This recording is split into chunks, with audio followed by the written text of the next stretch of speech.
কখনো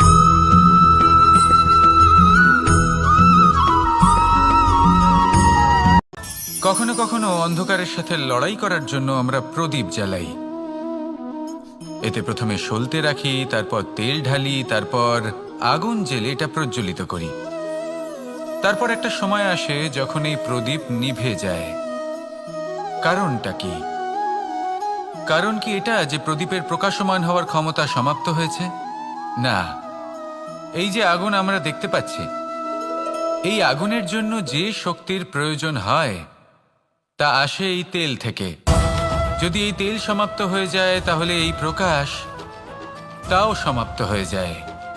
আর আমাদের জীবনে এই তেল হলো আমাদের কর্ম, আর এই আগুন আর এর দ্বারা উৎপন্ন হওয়া প্রকাশ আমাদের ভাগ্য। যত আমাদের কর্ম ক্ষীণ হতে থাকবে, আমাদের ভাগ্য সৌভাগ্য কোথাও না কোথাও লুপ্ত হয়ে যাবে। যে উজ্জ্বল ভবিষ্যৎ আমরা চাইছি তা কখনো লাভ করতে পারবো না যদি কর্ম না করি। ঠিক যেমন তেল ছাড়া অগ্নি উৎপন্ন হয় না, তেমনি কর্ম ছাড়া সৌভাগ্য হয় না। আর যেমন কর্ম তেমন ভাগ্য। তাই সবসময় কর্ম করতে থাকুন, কর্ম করা থামাবেন না। আর আমার সাথে ভালোবেসে বলুন, রাধা রাধা। জীবনে তিনটি বিষয় আছে, তিনটি বস্তু আছে, তারা যেন আপনাকে কখনো বশে না করে নিতে পারে। প্রথম হলো ধন। ধন যতক্ষণ আপনি ব্যবহার করতে থাকেন, যতক্ষণ তা আপনার কাজে আসছে, ততক্ষণ ঠিক আছে, এই ধন আপনার কাছে অমৃত। কিন্তু যখন এই ধন আপনাকে ব্যবহার করতে শুরু করে, বুঝে যাবেন যে আপনার পতনের সময় শুরু হয়েছে। দ্বিতীয় বিষয়, ফেলে আসা অতীত। যাই করুন, আপনি অতীত পাল্টাতে পারবেন না, আর এই সত্যিটা আপনিও জানেন। কিন্তু তাও এর বশবর্তী আমরা হয়ে পড়ি। আর যখন তাই হয়, তখন এই সংসারে আমরা যেখানেই যাই না কেন, যত বড়ই সুখ লাভ করি না কেন, সেই সব আমাদের কাছে তিক্ত বলে মনে হয়। তৃতীয় বিষয়, আপনার আশেপাশের মানুষ ভিন্ন ভিন্ন ধরনের মানুষ হয়, যাদের চিন্তা ভাবনা এবং দৃষ্টিভঙ্গি ভিন্ন ভিন্ন প্রকারের। যদি এদের বশবর্তী আপনি হয়ে পড়েন, তাহলে কেউ বলবে এটা করো, এটা ভালো। কেউ বলবে এটা করো না, ওটা করো, ওটা ভালো কাজ। কেউ বলবে এই দুটোই করো না, অন্য কিছু করো। এই কথাগুলিতে আপনি এতটাই জড়িয়ে পড়বেন যে আপনি লক্ষ্যভ্রষ্ট হয়ে পড়বেন। তাই এই তিন বিষয় থেকে সাবধানে থাকবেন। যদি কোনো কিছু বশ করতে হয়, তাহলে আপনাকে বশ করতে হবে আপনার আজকে, নিজের বর্তমানকে। এটা খুব প্রয়োজনীয়। এটা ভাববেন যে এই সময়ের সদ্ব্যবহার আমি কিভাবে করব, সময়কে শাসন কিভাবে করব, ওই কর্ম কিভাবে করব যাতে ভবিষ্যতে কখনো আমার আফসোস না হয়, বরং এই সংসার আমাকে নিয়ে গর্ব করবে, সেই কর্ম করুন। আর যখন আপনি এটা শিখে নেবেন, তখন আপনি নিজেই নিজেকে প্রকৃত অর্থে ভাগ্যশালী করে তুলবেন। আসুন আমার সাথে ভালোবেসে বলুন, রাধা রাধা। অনেক সময় আমরা কারোর নীরবতাকে তার দুর্বলতা ভেবে বসি। হতেই পারে সেই ব্যক্তি উত্তর দিতে চাইছেন না, হতে পারে অন্য কোনো কারণ আছে যা আমরা বুঝতেই পারছি না। সেই জন্য তাকে দুর্বল ভেবে নেওয়া অনুচিত। দেখতে গেলে এই বিশাল সমুদ্র এও কিন্তু নীরব, শান্ত হয়। কিন্তু যখন সে রুদ্র মূর্তি ধারণ করে, তখন কি হয়? সমগ্র সংসারকে বিনাশের পথে নিয়ে যায় এই সমুদ্র, প্রলয় সৃষ্টি করে। সেই জন্য কারোর সহ্য শক্তিকে দুর্বলতা বলে মনে করবেন না। কারণ যদি এই নীরবতা নিজেকে ভেঙে বেরিয়ে আসে, তাহলে তা বিনাশের সমস্ত সীমা পার করে যেতে পারে। তাই এই নীরবতাকে সবসময় বুঝুন, সবসময় একে সম্মান করতে শিখুন। আর আমার সাথে ভালোবেসে বলুন, রাধা রাধা। কখনো কোনো চাতক পাখিকে দেখেছেন? কথায় আছে যে বছরে মাত্র একবার সে তার তৃষ্ণা মিটিয়ে থাকে, আর তাও আকাশে ভেসে থাকা মেঘের দ্বারা ঘটানো বৃষ্টির জলের ফোঁটা থেকে। আর কোথাও থেকে সে তার তৃষ্ণা পূরণ করে না। সারা বছর সে নিদারুণ গরম সহ্য করে, তীব্র শীতও সহ্য করে, শুধু এই আশা নিয়ে যে বছরে একবার অন্তত সেই মেঘের ঘন ঘটা হবে, বৃষ্টি হবে, আর সে তার তৃষ্ণা নিবারণ করবে। এটা আসলে কি? এটা আসলে বিশ্বাস। সেই বিশ্বাস যে বছরে একবার সেই মেঘ আসবে তৃষ্ণা নিবারণ করতে। যেমন দেখুন, একটা সূর্যমুখী ফুল সারা রাত অন্ধকারের সাথে যুদ্ধ করে, কারণ তার বিশ্বাস যে ভোরবেলায় সূর্য তাকে অবশ্যই দর্শন দেবেন। সেটাও বিশ্বাস ছিল যার উপর ভরসা করে মনু একটা নৌকা নিয়ে বেরিয়ে পড়েছিলেন এবং সমস্ত সৃষ্টিকে প্রলয়ের হাত থেকে বাঁচিয়েছিলেন। সেটাও ছিল ভালোবাসার প্রতি বিশ্বাস, যার উপর ভরসা করে বানর এবং ভাল্লুক সেনা নিয়ে শ্রীরাম আক্রমণ করেছিলেন সমস্ত বরদানপ্রাপ্ত অসুরগণ এবং রাক্ষসগণের লঙ্কায় এবং জয় লাভ করেছিলেন। এই বিশ্বাসই হল এই বিশ্বের আশা। বিশ্বাস রাখুন যে আপনি হলেন সর্বশ্রেষ্ঠ এবং শুধুই নিজের কর্ম করতে থাকুন। এই বিশ্বাসের আশাই আপনাকে প্রতি মুহূর্তে বল প্রদান করবে। এ হলো আমার বিশ্বাস। আসুন আর আমার সাথে ভালোবেসে বলুন, রাধা রাধা। যোগাসন। যোগাসনে আসন অত্যন্ত গুরুত্বপূর্ণ। এবার আমি বলবো সবথেকে শ্রেষ্ঠ আসন কোনটি। আশ্বাস।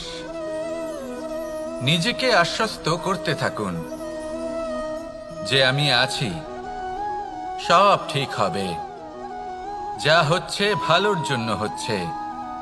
এই আশ্বাস আপনাকে জীবনে এমন ধন্যাত্মক বিশ্বাস দেবে যে আপনি বড় বড় সমস্যার সমাধান করতে পারবেন।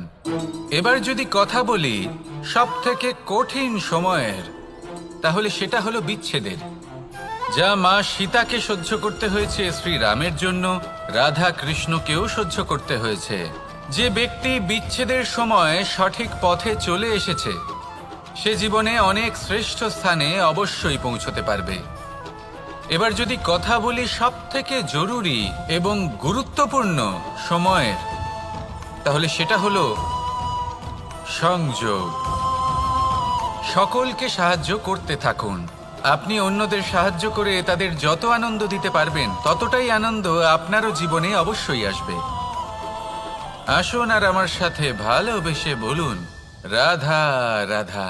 সংসারে সকলে উঁচুতে উঠতে চায়, কেউ নত হতে চায় না। সবাই এটা মনে করে যে নত হওয়ার অর্থ হলো তাদের আত্মসম্মান এবং অহংবোধের বিরুদ্ধাচরণ করা। তাদের মনে হয় যে যদি আমরা নত হই সংসার আমাদের দুর্বল মনে করবে, তাদের শৌর্য এবং তাদের ব্যক্তিত্বের অপমান হবে। কিন্তু এটা কি সত্যি? প্রত্যেকবার নত হওয়ার অর্থ কি সম্মানহানি হওয়া? কখনোই নয়। আপনি নিজের জীবনকেই দেখে নিন। আপনার কোনো অমূল্য জিনিস যদি নিচে পড়ে যায় তাহলে তাকে কিভাবে তোলেন? সেই বস্তুকে তোলার জন্য আপনাকে নত হতেই হবে। আপনি বড়দের আশীর্বাদ কিভাবে লাভ করেন? আপনি নত হয়ে তবেই তাদের আশীর্বাদ লাভ করতে পারেন, তাই না? ভেবে দেখুন, আপনি একটা পথে হাঁটছেন, আপনি দেখতে চাইছেন যে আপনি সঠিক পথে হাঁটছেন কিনা, পায়ের নিচে কাঁটা পড়ে আছে কিনা। কিভাবে দেখবেন? আপনাকে সেই মাথা নত করেই দেখতে হবে। এর অর্থ কি? অর্থ খুব সহজ। প্রত্যেকবার নত হওয়া অনুচিত নয়, সেটা কোনোভাবেই সম্মানহানি নয়। পরিস্থিতি অনুসারে এবং যেখানে প্রয়োজন আপনি নত হতে শিখে গেলে আপনি অনেক কিছুই লাভ করতে পারবেন। জ্ঞান, মান, গুণ, বিশ্বাস। সেই জন্য প্রয়োজন এবং পরিস্থিতি অনুসারে নত হতে শিখুন, এতে অনুচিত কিছুই নেই। আত্মসম্মান থাকা অত্যন্ত প্রয়োজনীয়, কিন্তু তা যেন কখনো অহংকারে পরিণত না হয়। এই বিষয়ে অবশ্যই নজর রাখবেন এবং আমার সাথে ভালোবেসে বলবেন, রাধা রাধা। আমাদের জীবনে অনেক ধরনের ব্যক্তি এসে থাকেন। কেউ কেউ আমাদের সাথে থেকে যান, কেউ আমাদের থেকে দূরে চলে যান। কেউ ভালো মানুষ হন, কেউ খারাপ মানুষ। কিন্তু আমরা সবসময় সেই সময়টাকে নিয়ে দুঃখ প্রকাশ করি যখন আমাদের জীবনে কোনো খারাপ ব্যক্তি প্রবেশ করেন। তারা আমাদের খারাপ অনুভূতি দেন, দুঃখ দেন, কষ্ট দেন। আমরা সবাই তাকে ভালো মন্দ কথা বলি। কিন্তু কেন? এমন বিভিন্ন ধরনের মানুষ, খারাপ মানুষ, ভালো মানুষ সবার জীবনেই আসেন এবং সকলকেই একটা অমূল্য শিক্ষা দান করে যান। এবার আপনি নিজেই ভেবে দেখুন, জীবনে যখন প্রথমবার আপনি আগুন স্পর্শ করেছিলেন, তখন আপনি একটা শিক্ষা লাভ করেছিলেন যে আমাকে আগুনের থেকে একটু দূরে থাকতে হবে। তারপর আস্তে আস্তে আপনি শিখলেন যে কিভাবে এই আগুনকে নিয়ন্ত্রণে রাখতে হবে। তারপর আপনি শিখলেন যে কিভাবে নিজের জীবনে তাকে প্রয়োগ করতে হবে, তা সে অন্ধকারে প্রকাশ লাভ করার জন্য হোক বা খাবার বানানোর জন্য।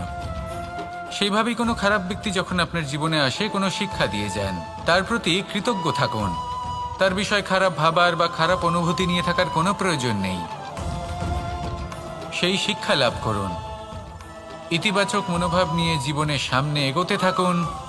কেউ নেই যিনি আপনাকে বাধা দিতে পারেন। আসুন আমার সাথে ভালোবেসে বলুন, রাধা রাধা। অনেক সময় আমরা জীবনে অনেক মানুষকে এমন বলতে শুনে থাকি যে আমি অসফল হয়েছি কারণ আমার সময় ভালো যাচ্ছিল না।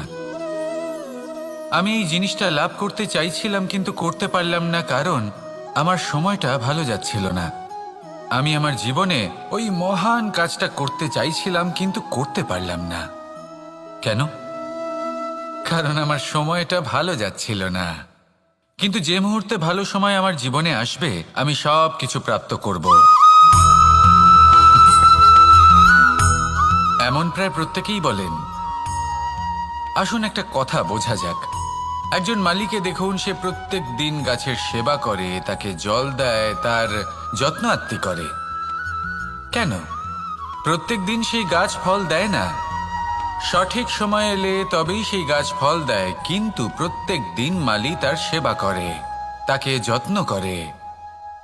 শুধুমাত্র তখন করে না যখন সেই গাছ ফল দিতে সক্ষম। আর যদি মালি গাছের যত্ন প্রতিদিন না করে, তাহলে হয়তো সেই গাছ ফল দিতেই পারবে না। এটাই হলো আমাদের জন্য একটা শিক্ষা। যখন সময় আমাদের জন্য অপেক্ষা করে না, তখন আপনি সময়ের জন্য কেন অপেক্ষা করছেন? ভালো সময়ের জন্য অপেক্ষা করবেন না। ভালো এবং শুভ কর্ম দ্বারা ভালো সময়কে নিজের কাছে টেনে আনুন। নিরন্তর কর্ম করুন, পরিশ্রম করতে থাকুন। শুভ সময় আপনা থেকেই আপনার কাছে আসবে। আসুন আমার সাথে ভালোবেসে বলুন, রাধা রাধা। জীবনে এমন কিছু কাজ রয়েছে যা আমাদের কখনোই করা উচিত নয়, যেমন আশা করা। যদি আপনি আশা করেন আর আপনার আশা পূর্ণ না হয়, আপনি খুবই কষ্ট পাবেন। এবার আপনি যদি প্রতীক্ষা করেন, করতেই থাকেন, আর সেই ব্যক্তি যদি না আসে, তাহলেও খুব কষ্ট পাবেন।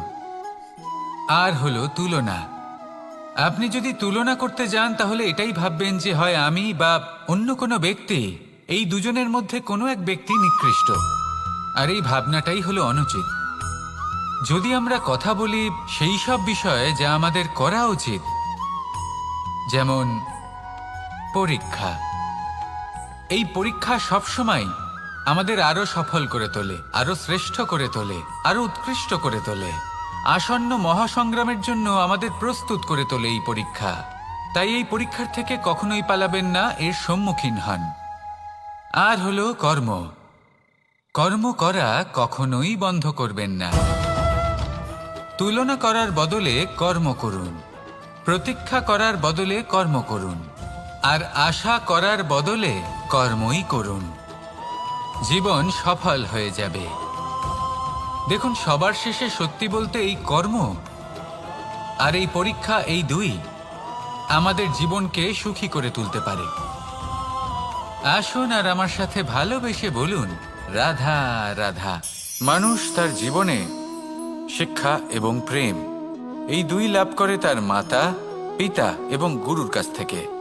কিন্তু মানুষ সবথেকে বেশি ভালোবাসে নিজের মাতাকে, কারণ মাতা খুব নির্মল চিত্তে ভালোবাসে, শান্ত মনে আমাদের অন্তরে শক্তির সঞ্চার করে থাকেন, আমাদের উৎসাহ দেন, বলশালী করে তোলেন। ব্যাপারটা কিন্তু এমন নয় যে আমরা নিজেদের বাবা বা গুরুকে ভালোবাসি না। তাদেরকেও আমরা অত্যন্ত ভালোবাসি, শুধু ওনাদের কঠোর ব্যবহার দেখলে আমরা একটু ভয় পেয়ে যাই। এবার ওনাদের এই কঠোর ব্যবহার আমাদের ভালো না লাগলেও অত্যন্ত আবশ্যক, কারণ মাতার থেকে আমরা যে শক্তি লাভ করি তা যেন নিয়ন্ত্রণ হারিয়ে বিধ্বংসী না হয়ে ওঠে। আমরা যেন কোনো কুপথে না চলে যাই, আমরা কখনো যেন দোষ না করে ফেলি শুধু সেই জন্য পিতা এবং গুরু একটু কঠোর হয়ে ওঠেন, এবং ওনাদের এই কঠোর আচরণ ভবিষ্যতে গিয়ে আমরা অবশ্যই বুঝতে পারি। জীবনে কিছু বছর আমরা এগিয়ে যাই আর তারপর আমরা বুঝতে পারি যে বাবা এবং গুরু আমাদের যথেষ্ট ভালোবাসতেন, কিন্তু ওনাদের ভালোবাসার বহিঃপ্রকাশ আলাদা। প্রয়োজনীয় হলো এটা দেখার, এটা বোঝার যে শুরু থেকে আমাদের প্রতি ওনাদের আচরণ কেমন ছিল।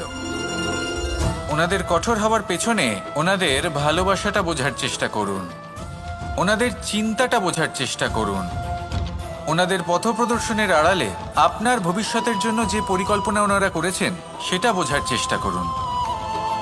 তখন আপনারা বুঝতে পারবেন ওনাদের ভালোবাসাকে। আপনার মনের মধ্যে আপনা থেকেই ওনাদের প্রতি সম্মান জেগে উঠবে। নিজের পিতা এবং নিজের গুরু এই দুজনের প্রতি কৃতজ্ঞতা প্রকাশ করুন আর আমার সাথে ভালোবেসে বলুন, রাধা রাধা। আমি অনেক সংখ্যক মানুষকে দেখেছি, তাদের কাছে অত্যাধিক জ্ঞান আছে, শিল্প আছে, ধন আছে, কীর্তি আছে, কিন্তু তারা এই সব কিছু নিজেদের কাছেই রাখেন, এই সমাজে বিতরণ করেন না। কারণ হলো ভয়। ওনাদের মনে হয় যে যদি আমি এই সব কিছু সমাজে বিতরণ করি তাহলে সমাজ আমার শিল্প হোক, ধন হোক, জ্ঞান হোক, কীর্তি হোক, সবকিছু চুরি করে নিয়ে যাবে আর তার বদলে আমি কিছুই পাবো না। এটা কিন্তু সত্য নয়। সত্য হলো এটাই যে যদি আপনি নিজেকে এই সংসারের প্রতি সমর্পিত করেন তাহলে এই সংসার আপনার প্রতিও সমর্পিত থাকবে। আপনি শুধু ধন, জ্ঞান, কীর্তি, সম্মান পাবেন তাই নয়, বরং এই সমাজ আপনাকে নিজের চোখে হারাবে, মনের মধ্যে স্থান দেবে। তাই এই ভয় ত্যাগ করে দেখুন কিভাবে এই সমাজ আপনাকে প্রেম সমর্পণ করে। আসুন আমার সাথে ভালোবেসে বলুন, রাধা রাধা। জীবন কিসের উপর নির্ভরশীল? ধনের ওপর, বৈভবের ওপর, নিঃশ্বাসের ওপর? না, এই জীবন নির্ভরশীল বিশ্বাসের ওপর। বিশ্বাস নিজের ওপর, বিশ্বাস আমাদের আপনজনের ওপর। কিন্তু যখন এই বিশ্বাস ভেঙে যায় তখন মানুষের মনও ভেঙে যায় আর তারপর সে অন্য কিছু করতেই পারে না। তখন কি করা যেতে পারে? 3টে কাজ আছে যা আপনি করতে পারেন। প্রথম, ভালোবাসা। যাকে আপনি ভালোবাসেন, যারা আপনাকে ভালোবাসে, ভুল যারই হোক না কেন, তার কাছে ক্ষমা চাইতে কখনোই সংকোচ বোধ করবেন না। দ্বিতীয় হলো বিশ্বাস। যারা আপনাকে ভালোবাসেন, আপনাকে বিশ্বাস করেন, তাদের বিশ্বাস কখনো ভাঙবেন না। তৃতীয় হলো আশা। যারা আপনাকে ভালোবাসেন, আপনাকে বিশ্বাস করেন, তাদের আশা আপনার সাথে জড়িত। তাদের থেকে কখনো কিচ্ছু লুকোবেন না। এই 3টে কাজ করুন আর এই জীবন সুপ্রসন্ন হয়ে বলবে, রাধা রাধা। মানুষের জীবনে 2 ধরনের আবেগ থাকে যা চিরকাল তার সাথে বসবাস করে। প্রথম, স্বপ্ন। দ্বিতীয়, অজুহাত। মানুষ হাজার হাজার স্বপ্ন দেখতে পারে। আমাকে এই কাজ করতে হবে, আমাকে ওখানে ঘুরতে যেতে হবে, আমায় জীবনে এই অসম্ভব কাজ বাস্তবায়িত করে দেখাতে হবে, আদি ইত্যাদি। এবার ঠিক যেমন স্বপ্ন দেখেন সেইভাবে অজুহাতও খুঁজে নিয়ে আসেন। আমি এই স্বপ্ন পূরণ করতে পারলাম না, কারণ আমাকে কেউ সাহায্যই করলো না, কারণ আমি দুর্বল হয়ে পড়েছিলাম, কারণ আমার কাছে সময়ই ছিল না, আদি ইত্যাদি। এবার সাফল্য এবং অসফলতার মাঝখানে এই ধরনের সংঘর্ষ হতে থাকে। সাফল্য তখন লাভ করা সম্ভব যখন আপনার স্বপ্ন আপনার অজুহাতের থেকে অনেক বড় হয়, আর অসফলতা তখন পাবেন যখন আপনার অজুহাত আপনার স্বপ্নের থেকে অনেক বড় হয়। আপনি যদি সাফল্য লাভ করতে চান তাহলে চেষ্টা করতে থাকুন, পরিশ্রম করুন। যদি অসফল হন তাহলে ভয়ভীত হওয়ার কোনো প্রয়োজন নেই। নিজের ভুল বুঝুন, তাকে শুধরে নিন, আবার চেষ্টা করুন। কিন্তু যদি নিজের জীবনে অজুহাত নিয়ে আসেন তখন স্বপ্ন কখনো পূরণ হবে না। আসুন আমার সাথে ভালোবেসে বলুন, রাধা রাধা। ভয়ের সাথে আমরা সবাই পরিচিত, কষ্টও আমরা সবাই পেয়েছি। কখনো কখনো আমরা অসুস্থ হয়ে পড়ি, আর এমন সময় হলে মাতার মমতা কখনো বাবার স্নেহ, কখনো বন্ধুদের পাশে থাকার অনুভূতি আমাদের রোগ নিরাময়ে সাহায্য করে। কখনো যদি আমরা নিরাশ হয়ে পড়ি, তখন যদি আমাদের কোনো আপনজন আমাদের দুটো ভালো কথা বলে, তখন আমাদের মনোবল বেড়ে যায়। ঠিক তেমন সংসারের এই রঙ্গমঞ্চে যদি আপনি পীড়িত অনুভব করেন, কিছু শুভ কথা আলোচনা করুন, কিছু স্তুতি গান করুন, কিছু মুহূর্তের জন্য হলেও নিজের ইষ্টদেবের কথা স্মরণ করুন আর প্রার্থনা করুন। সাহস বাড়বে, শক্তিও বৃদ্ধি পাবে এবং সামনে এগিয়ে চলার পথও দেখতে পাবেন। তখন এই মন প্রসন্ন হয়ে বলবে, রাধা রাধা। পাখি কখন জন্ম নেয়, কখন উড়তে শেখে, কখন বাসা বানাতে শেখে, কখন নিজের মৃত্যু লাভ করে, এসব আমাদের মধ্যে কেউ জানি না। কিন্তু পাখি একটা কথা খুব ভালো করে জানে, যে এই সংসারেও যা কিছুই করুক না কেন, এই সংসারের ওকে নিয়ে কিচ্ছু যায় আসে না। এবার আমরা কি করি? কোনো কাজ করার আগে আমরা এটা ভাবি যে এই সংসার যদি আমাকে দেখে ফেলে, তাহলে কে জানে এই সংসার কি ভাববে, আমার প্রতিচ্ছবি কেমন তৈরি হবে কে জানে, কে জানে কি হবে আদি ইত্যাদি। এই সব ভাবনায় আমরা মগ্ন হয়ে যাই। কিছুটা এমনভাবে মগ্ন হই যে বর্তমানের কর্মের এই জীবনের যাত্রাপথে সেই সময়ের আনন্দ উপভোগ করতে ভুলে যাই। এবার দেখুন একটা পাখি কি করে, ওর কর্ম হলো গান গেয়ে চলা। ওই পাখি গেয়ে চলে, কেউ ওর গান শুনুক বা না শুনুক, কেউ আদৌ শুনছে কিনা সেই বিষয়টা নিয়ে সেই পাখির কিছুই যায় আসে না। সেই পাখি নিজের কর্ম করতে থাকে। হয়তো সেই জন্যই আপনি কখনো কোনো পাখিকে কাঁদতে দেখবেন না। এরকমই আপনাকে নিজেকে গড়ে তুলতে হবে। প্রথমে নিজেকে জিজ্ঞেস করুন, এই যে কর্ম আমি করতে চলেছি সেটা কি উচিত? যদি আপনার মনে হয় সেটা উচিত, তাহলে সেটা প্রমাণ করুন। এটা ভাববেন না যে এই সংসার কি ভাববে। আসুন আর আমার সাথে ভালোবেসে বলুন, রাধা রাধা। আকাঙ্ক্ষা কখন লোভে পরিণত হয়ে যায় তা কেউ বলতে পারে না।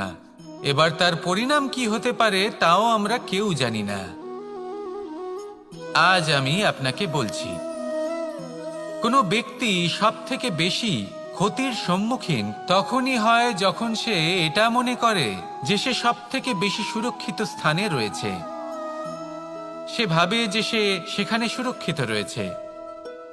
সে তখন অসাবধান হয়ে পড়ে, আর তখনই তাকে জীবনের সবথেকে বড় ক্ষতির সম্মুখীন হতে হয়। নিঃস্ব হয়ে যাওয়ার পরিস্থিতি কোনো মানুষের জীবনে তখনই আসে যখন তার কাছে প্রচুর সম্পত্তি থাকে এবং সে তার থেকেও অনেক বেশি সম্পত্তি অর্জন করতে চায়। সেই অনেক বেশি সম্পত্তি অর্জন করার চেষ্টায় সে এমন কিছু করে বসে যার ফলে তাকে সমস্ত সম্পত্তি হারাতে হতে পারে। একজন রচনাকার নিজেই নিজের প্রতিভা একদম শেষ করে দিতে পারে যখন সে অনেকগুলো কাজ নিজের কাঁধে নিয়ে নেয়। একটা গুরুত্বপূর্ণ কথা সবসময় মনে রাখবেন, আজ আপনি যেখানেই থাকুন না কেন, যেমনই যে কোনো স্থানেই থাকুন না কেন, এর পেছনে আপনার আকাঙ্ক্ষার একটা বিশাল ভূমিকা রয়েছে। কিন্তু মনে রাখবেন, আপনাকে শিখতে হবে যে কখন আর কিভাবে নিজের উচ্চাকাঙ্ক্ষাগুলিকে লাগাম পরাতে হবে, কারণ এটা অত্যন্ত আবশ্যক। তাই আসুন আর আমার সাথে ভালোবেসে বলুন, রাধা রাধা। রাত্রে আমরা সুখ নিদ্রা লাভ করি, আমরা স্বপ্ন দেখি, ভবিষ্যতের পরিকল্পনা করি, খুব ভালো লাগে। সকালে যখন চোখ খুলি, নিদ্রা ভঙ্গ হয়, স্বপ্ন সেইখানেই ভেঙে যায়, আর তারপর আমরা আমাদের রোজকার জীবন যাপন করি।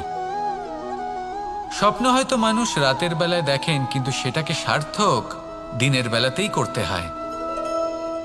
রাতে মধুর বাতাসের নিচে কোমল শয্যায় শুয়ে মাতার গলায় মিষ্টি গান শুনতে শুনতে নিদ্রায় আচ্ছন্ন হওয়া, স্বপ্ন দেখা, ভবিষ্যতের পরিকল্পনা করা বড়ই সরল।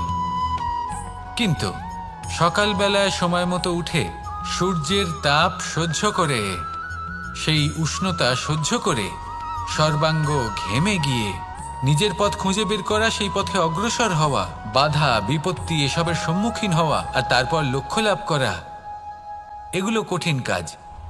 এ হলো অত্যন্ত কঠিন কাজ। যদি আপনি চান যে স্বপ্ন আপনি দেখেছেন তা সত্যি হোক, তাহলে দিনের বেলায় আপনাকে বেরিয়ে কর্ম করতেই হবে, পরিশ্রম করতেই হবে। মনের এই চক্ষু দিয়ে স্বপ্ন দেখা সম্ভব, কিন্তু যদি আপনি বুঝতে পারেন যে এই স্বপ্নই হলো আপনার লক্ষ্য, তাহলে তাকে সার্থক করতে শুধুমাত্র পরিশ্রম দ্বারাই করতে হবে। তাহলে পরিশ্রম করুন আর আমার সাথে ভালোবেসে বলুন, রাধা রাধা। মানুষের জীবনে 3টি গুণ অত্যন্ত প্রয়োজনীয়: শ্রদ্ধা, বিনম্রতা, যোগ্যতা। যদি জ্ঞান লাভ করতে চান তাহলে শ্রদ্ধার প্রয়োজন, যদি মান লাভ করতে চান তাহলে স্বভাবে বিনম্র হওয়া প্রয়োজন, আর যদি মনোবাঞ্ছিত স্থান লাভ করতে চান তাহলে যোগ্যতার প্রয়োজন। বিষয়টা সহজ। শ্রদ্ধা আপনাকে জ্ঞান দেবে, নম্রতা আপনাকে মান, আর যোগ্যতা উচিত স্থান দেবে। কিন্তু যদি আপনি এই 3টি গুণ সম্মিলিত করেন তাহলে এমন কিছু লাভ করবেন যা এই সব কিছুর থেকে অনেক ঊর্ধ্বে। সম্মান। আর এ হলো সেই সম্মান যা প্রত্যেক মানুষের নিজের জীবনে লাভ করতে চেষ্টা করা উচিত, কারণ এই হলো সেই সম্মান যার কারণে আপনি চলে যাওয়ার পরেও এই সংসার আপনাকে ভালোবাসবে আর মনে রাখবে। আসুন আমার সাথে ভালোবেসে বলুন, রাধা রাধা। অনেক সময় আমরা জীবনে অনেক মানুষকে এমন বলতে শুনে থাকি যে আমি অসফল হয়েছি কারণ আমার সময় ভালো যাচ্ছিল না, আমি এই জিনিসটা লাভ করতে চাইছিলাম কিন্তু করতে পারলাম না কারণ আমার সময়টা ভালো যাচ্ছিল না, আমি আমার জীবনে ওই মহান কাজটা করতে চাইছিলাম কিন্তু করতে পারলাম না। কেন?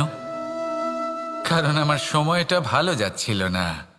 কিন্তু যে মুহূর্তে ভালো সময় আমার জীবনে আসবে আমি সব কিছু প্রাপ্ত করব। এমন প্রায় প্রত্যেকেই বলেন। আসুন একটা কথা বোঝা যাক। একজন মালিকে দেখুন, সে প্রত্যেক দিন গাছের সেবা করে, তাকে জল দেয়, তার যত্ন আত্তি করে। কেন?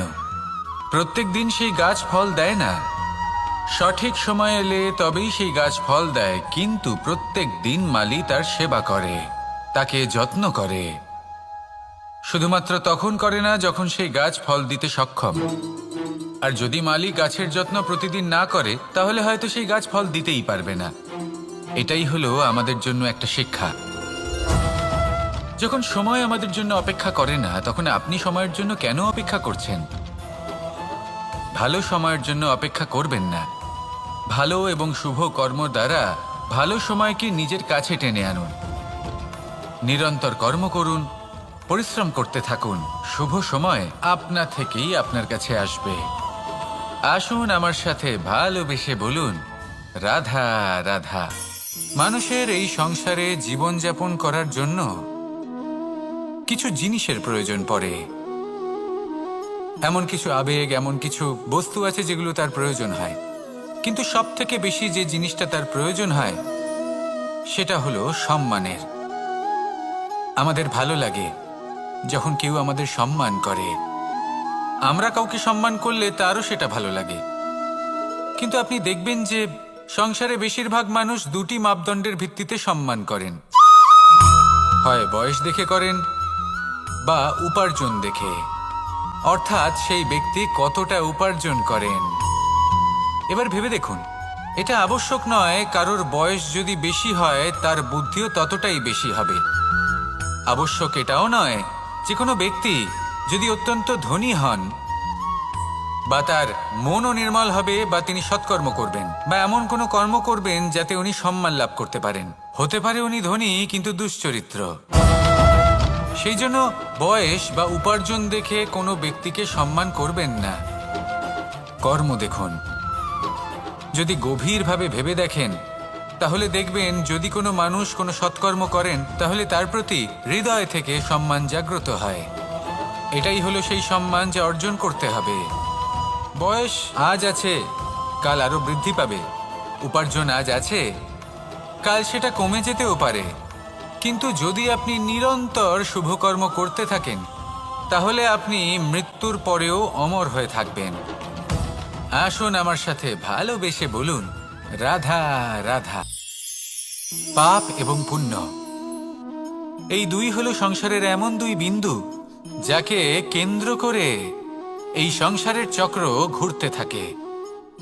আমরা যদি কোনো কর্ম বিচার করি, হয় পুণ্য নয় পাপের দৃষ্টিভঙ্গি দিয়ে, এটা হয় পুণ্য না হলে পাপ।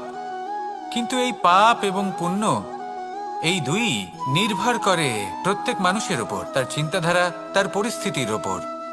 ধরুন এমন একজন মানুষ যিনি অনেক দিন ধরে বনে পথ হারিয়েছেন, অনেক দিন হয়তো উনি কোনো খাবার খাননি। এবার এমন পরিস্থিতি চলে এসছে যে এবার যদি উনি খাবার না খান তাহলে হয়তো জীবিতই থাকবেন না। আর এমন অবস্থায় ওনার সামনে যদি কোনো প্রাণী আসে তাহলে তাকে শিকার করা, এটা কিন্তু তার কাছে পাপ নয়, এটা তো জীবিত থাকার একমাত্র উপায়। এটা তার কাছে পুণ্য সম। আর যদি আমি এমন একজন ব্যক্তির কথা বলি যিনি সরল, যিনি একটি সুখী, শান্ত, সুরক্ষিত জীবনযাপন করছেন, তার কাছে কিন্তু এটা পাপ। এইরকমই এই সংসারে ভিন্ন ভিন্ন পরিভাষা আছে পাপ এবং পুণ্যের। তার মধ্যে যদি আমি আপনাকে একটি সরল পরিভাষা দিই, সেটা হলো, জীবনে যখনই কোনো কর্ম করবেন সেটা নিয়ে একটু ভেবে দেখুন যে এই যে কাজটা আমি করছি তার ফলে এই যে অন্য মানুষেরা আছেন এই সংসারে, তারা কি দুঃখ পাবেন? যদি তারা দুঃখ পান তাহলে সেটা পাপ। যদি আপনি এমন কোনো কর্ম করেন যার ফলে অন্যরা প্রসন্নতা লাভ করেন, তাদের মুখে হাসি ফুটে ওঠে, যদি তারা প্রেরিত হন, জীবনে সামনে এগোতে পারেন, তাদের বিকাশ হয়, তাহলে এটা হলো পুণ্য। তাই জীবনে সবসময় পুণ্য করতে থাকুন আর আমার সাথে ভালোবেসে বলুন, রাধা রাধা। বনস্পতি ফলনের জন্য আমাদের কিসের প্রয়োজন পড়ে? একটু ধরিত্রীর, একটু পরিশ্রমের, আর একটা বীজের। এবার যদি মানুষের কথা বলি তাহলে এখানে ধরিত্রী হলো মানুষের এই জীবন, যেখানে মানুষ নিজের ইচ্ছের ফল ফুল ফলন করতে চায়। পরিশ্রম হলো আমাদের কর্ম, আর বীজ হলো আমাদের নির্বাচন। আমাদের বেছে নিতে হবে যে আমরা কি বপন করব, আম নাকি ফণি মনসা। এর মধ্যে আমরা কি পেতে চাই? রসালো ফলের ফলন চাই নাকি কাঁটার ফলন চাই, তা আমাদের উপর নির্ভরশীল। কিন্তু একটা কথা ঠিক, লক্ষ্য যেমনই হোক না কেন, জীবন যেমনই হোক না কেন, যদি আপনি লক্ষ্যের দিকে এগোতে থাকেন তাহলে কর্মের সাথে খামখেয়ালি আচরণ করতে পারবেন না। যদি আপনি এমন করেন তাহলে এটা আপনাকে একটা অনুচিত লক্ষ্যে পৌঁছে দেবে, সেটা কিন্তু নিশ্চিত। সবসময় এটা মনে রাখবেন, কর্মের সাথে খামখেয়ালি হবেন অর্থাৎ কর্মফলও আপনার সাথে খামখেয়ালি হবে। তাহলে নিষ্ঠার সাথে কর্ম করতে থাকুন আর নিজের লক্ষ্যকে প্রাপ্ত করুন। আর আমার সাথে ভালোবেসে বলুন, রাধা রাধা। অগ্নি চতুর্থ তত্ত্ব, সব থেকে বেশি গুরুত্বপূর্ণ কিন্তু তার থেকেও বেশি ভয়াবহ। কখনো অগ্নিকে নিয়ন্ত্রিত রূপে উনুনে জ্বলতে দেখেছেন? এই অগ্নি আমাদের খাবার বানাতে সাহায্য করে, যা আমাদের শক্তি প্রদান করে। কিন্তু এই অগ্নি যখন বিচলিত হয়ে, অনিয়ন্ত্রিত হয়ে কোনো বনের আগুন হয়ে ওঠে, তখন মহা বিনাশ ঘটে যায়। আপনারই অন্তরের ঊর্জা হলো এই অগ্নি। এটা আপনার শক্তিও, আপনার ক্রোধও। একে ব্যবহার কিভাবে করবেন তা আপনারই হাতে। যদি কোনো ব্যক্তি নিজের অন্তরের এই ঊর্জাকে ব্যবহার করেন শক্তির রূপে, তাহলে সে বিকাশ ঘটাতে পারে, নির্মাণ ঘটাতে পারে। কিন্তু যদি কোনো ব্যক্তি তার অন্তরের ঊর্জাকে বিধ্বংসী অস্ত্র বানিয়ে ফেলেন, তাহলে নিশ্চিত রূপে মহা বিনাশ ঘটতে পারে, যাতে বিনাশ তারও অবশ্যই হবে। অনেক বছর পূর্বে এমনই এক আগুনের দ্বারা এই সুন্দর পৃথিবীর নির্মাণ হয়েছিল। আর অনেক বছর পূর্বে এমন এক আগুনেই সমস্ত জীব এবং সংসার বিলুপ্ত হয়ে গেছিল। এবার আপনি আপনার অন্তরের ঊর্জা দ্বারা বিনাশ ঘটাতে চান নাকি নির্মাণ ঘটাতে চান, সেই সিদ্ধান্ত আপনারই। আসুন আমার সাথে ভালোবেসে বলুন, রাধা রাধা। কখনো কখনো এমন হয় আমরা আমাদের বাড়ির উঠোনে বীজ বপন করি, আর তা বিকশিত হয় একটা সুন্দর বৃক্ষে। তার শাখাগুলি প্রতিবেশীর বাড়ি পর্যন্ত পৌঁছয়। ফলের বর্ষণ প্রতিবেশীর বাড়িতেও হয়ে থাকে। আর আমরা ভাবি গাছ আমরা উৎপন্ন করব আর ফল খাবেন আপনারা। এই কেমন কথা হলো? আপনাকে এই কথা বুঝতে হবে যে এসব হলো ভৌতিক বস্তু, সাংসারিক বস্তু। কখনো নিজের বাড়ির বাগানে ভালোবাসার গাছ বপন করে দেখুন। তার শাখাও প্রতিবেশীর বাড়ি পর্যন্ত পৌঁছবে, ফলের বর্ষণ সেখানেও হবে। কিন্তু সেই ফল চাইতে আপনাকে যেতে হবে না, সেই ফল দ্বিগুণ মাত্রায় আবার আপনার কাছেই ফিরে আসবে। তাই নিজের বাড়িতে আর নিজের মনে ভালোবাসার গাছ উৎপন্ন করুন। এই জীবন প্রসন্ন হয়ে বলবে রাধা রাধা। অ দিয়ে অন্ত, আ দিয়ে আরম্ভ, এই দুইয়েরই রাশি সমান।